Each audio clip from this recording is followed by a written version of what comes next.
Hi, my name is Emma, and today I'm going to tell you the real story of my friend David.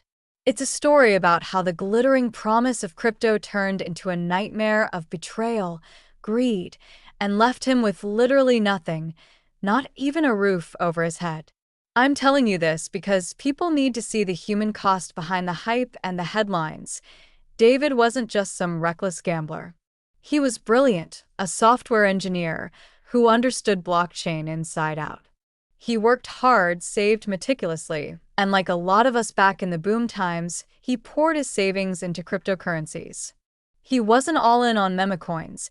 He believed in the tech, did his research, and built a solid portfolio. By late 2021, he was sitting on paper gains that felt like winning the lottery. He showed me his portfolio app once, a number with so many zeros it made me dizzy. He talked about buying a house, finally taking that trip to Japan, maybe even starting his own ethical crypto project. He was living the dream. Then came the offer. A rising star in the crypto world, a company called Viridian Chain, came knocking. Big salaries, insane bonuses paid in their own token, Veri, and the chance to work on cutting-edge decentralized finance projects. David was headhunted personally by Clara Vance, their charismatic and ruthless chief strategy officer. She painted a picture of revolution, of building something that would change finance forever. David was starstruck and ambitious. He took the job. That's when the cracks started to show, though David was too dazzled to see them at first. Viridian wasn't just ambitious, it was cutthroat. Clara ruled with an iron fist wrapped in velvet. Meetings were intense, filled with jargon about disruption and moonshots, but underneath, it was pure corporate politics. David found himself assigned to Project Phoenix, a supposedly revolutionary lending platform. His direct boss, Mark, a brilliant but perpetually stressed developer, seemed constantly wary, jumping at Clara's every demand. David started noticing things. Press releases announcing partnerships that were barely more than Twitter handshakes. Roadmap deadlines pushed aggressively, forcing corners to be cut in the code. Whispers about tokenomics adjustments that always seemed to benefit the early investors and executives just before big announcements. He saw Clara schmoozing big investors, making promises about very token performance that made David's engineer brain wince. It felt inflated. Artificial. He tried to voice concerns once, cautiously, to Mark. Mark just looked tired. "Look, David," he sighed, rubbing his temples. "The trains left the station. We build what they ask, how they ask. Questioning Clara is career suicide. Just cash those very bonuses while you can. It's all house money anyway, right?" But it wasn't house money for David. Blinded by ambition and the golden handcuffs of his very heavy compensation, he made a catastrophic mistake. He didn't just hold his very bonuses, he doubled down. He used his personal savings, even took out a loan against his original crypto holdings, to buy more Veri. He believed in the project, or maybe he just believed in Clara's hype. He convinced himself the astronomical projections were possible. "This is the future, Emma," he told me, eyes shining. "Viridian is going to be massive. I'm getting in on the ground floor." The pressure at work intensified. Project Phoenix was riddled with problems David knew could be catastrophic if exploited. He saw internal reports downplaying risks. Clara started talking about a massive token buyback program to stabilize Veri's price, funded by user deposits on Phoenix. It felt like a house of cards. David grew paranoid. He saw Mark getting chewed out publicly for minor delays, watched as other skeptical voices mysteriously moved on to other opportunities. The ambition that drew him encurtled into fear. That's when he started recording. Secretly, desperately. He used an old phone, tucked away in his pocket during key meetings. He captured Clara's demands to rush insecure code live. "Just get it out. We need the volume metrics for the investors." He recorded her explicitly instructing the marketing team to fabricate user growth numbers. Make it look exponential. Perception is reality right now. He got Mark, voice trembling, admitting under pressure that the buyback scheme was mathematically unsustainable. It's a Ponzi, David. It'll collapse if withdrawals spike. He even caught Clara laughing with an investor about dumb retail money propping up Very. David was trapped. He owned a mountain of Very, his entire net worth tied to this company he now knew was rotten. Quitting meant instant financial ruin, as his vested tokens would be worthless if the truth got out. Speaking up meant being destroyed by Clara's legal team and industry connections. He was living in a state of constant dread, watching his life savings, now entirely in Very, fluctuate wildly on charts that felt increasingly manipulated. Then came the crash. Not the big crypto winter that hit everyone, but Viridian's crash. It started subtly. Rumeur en forum.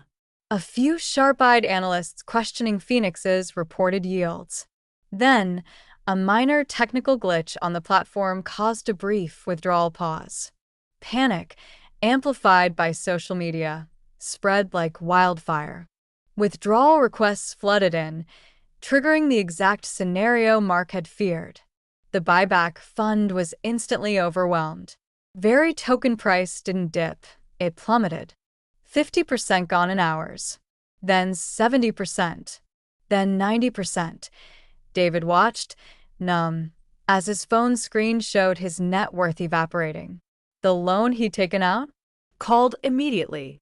His original crypto savings, used as collateral? Liquidated at a fraction of their value to cover it. His Viridian salary? Paid in Very tokens now, worth pennies. His entire life's work, his dreams, his security, wiped out. Completely. Utterly, Viridian went into damage control, but it was a lie factory. Clara went on major news streams, blaming market manipulation, FUD, and coordinated attacks. She promised user funds were safe, that Very would recover, that Phoenix was fundamentally sound. David knew every word was a lie. He had the proof burning a hole in his pocket. Homelessness happened fast. Rent 2. No money. No job. Viridian started restructuring. Friends helped for a bit, couches, floor space. But shame is a heavy burden. David retreated. The final blow was getting his stuff out of storage when he couldn't pay. He sold what little he could. The rest gone. I found him a week later, sitting on the sidewalk near the old Viridian offices, a backpack his only possession. He looked hollow. Broken. He wasn't sleeping on the road, technically, but under a bridge nearby. Close enough. Seeing him like that, it ignited a cold fury in me, but David was past fury. He was defeated. That's when I remembered the recordings. He told me about them months before in a moment of panic. Emma, I said, crouching down beside him on that grimy pavement. You have the recordings. The truth. He just shook his head. Empty. What's the point? They'll bury me. Lawyers, money. I have nothing left to fight with. But they have everything. I insisted. Clara is probably on a yacht right now, blaming the market. People lost everything because of her lies. Mark lost his job too. You have the proof. It took days. Me bringing him food, sitting with him in the cold, just talking. Reminding him of the David who believed in ethics, in the real potential of the tech, not the grift. Slowly, a spark returned. Not hope, but a desire for justice. For the truth, he handed me the encrypted drive. Do it anonymously, he whispered, his voice raw. Make sure they can't trace it back. I can't take any more. I worked with a tech-savvy friend, someone completely unconnected. We scrubbed metadata, used layers of anonymization, and uploaded the raw audio files, hours of damning conversations, to a secure server. Then we released them. Not to the press first, but directly to key crypto news sites, regulators, and major online forums. A simple message: the truth about Viridian Chain and Project Phoenix. Listen for yourselves. The explosion was instantaneous. The recordings were undeniable. Clara's voice, crisp and cold, ordering fraud. Her laugh mocking investors. Mark's terrified confession about the Ponzi structure, the fabricated metrics, the suppressed risks. News outlets scrambled.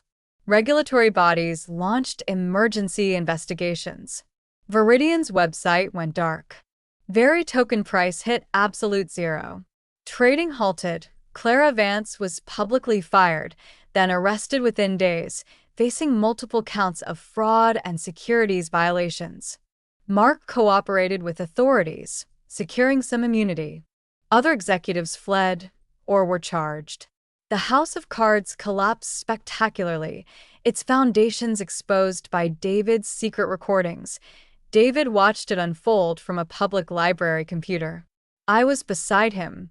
There was no triumphant cheer, just a deep, shuddering sigh. A release of unbearable tension. Tears tracked silently down his face. Tears of grief for what he'd lost, for the trust betrayed, but also, maybe, a sliver of relief that the truth was out. He's still picking up the pieces. He's not sleeping under a bridge anymore, thanks to temporary help from social services and some money I could lend him. He's in therapy. He's trying to find any coding job, far away from crypto.